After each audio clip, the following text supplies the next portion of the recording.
Oh, ito, papakita ko sa inyo kung paano magbalik ng ng printer head. So yan. So yan yung printer head, nakikita niyo. Diyan nakakabit yung mga hose. Yan yung nagpi-print sa paper para makapag-print. So yung print na yun, paglabas nun, yun yung ilalagay nyo sa t-shirt at i-heat press nyo. So yun. So yan. Paano mag-maintenance yan? Ito, number 1 na tip na wag nyong gagawin sa sa mismong printer nyo na L1800 L na Epson sa pamprint. Okay? Unang-una, yan 10,000 yan. Mahigit.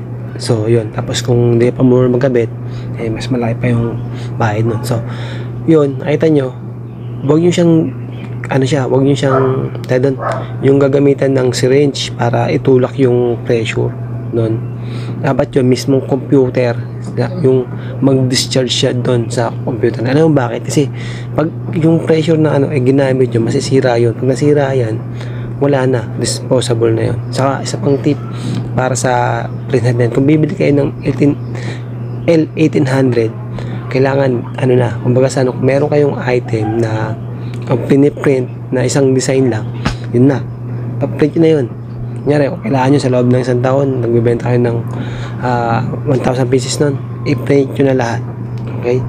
So, yun, gano'n na. Tapos, hindi lang yun.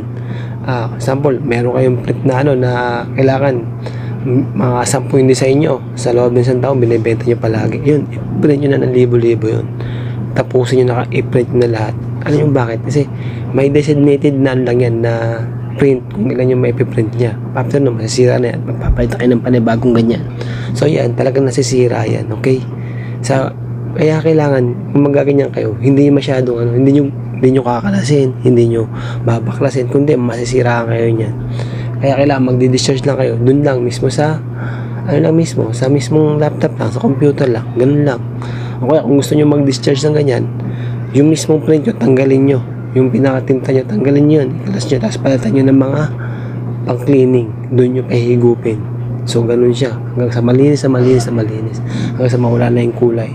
So, ang paglinis siguro, pinakamainam. Every 1 month, cleaning. Dispress tapon lahat talaga, tapon lahat. Ganun lang ganun, paulit-ulit ng ganun, monthly. Kasi madali siyang matuyo. Napaka yung tinta niya na madaling matuyo, lalo yung puti, naninigas yun. Kaya kailangan lagi siyang nililinis.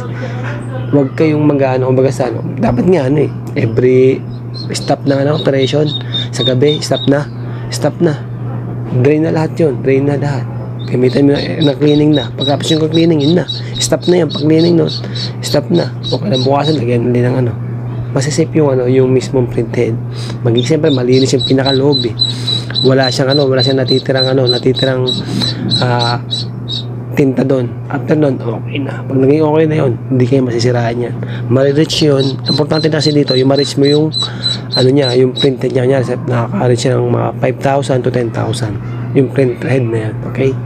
Yun lang.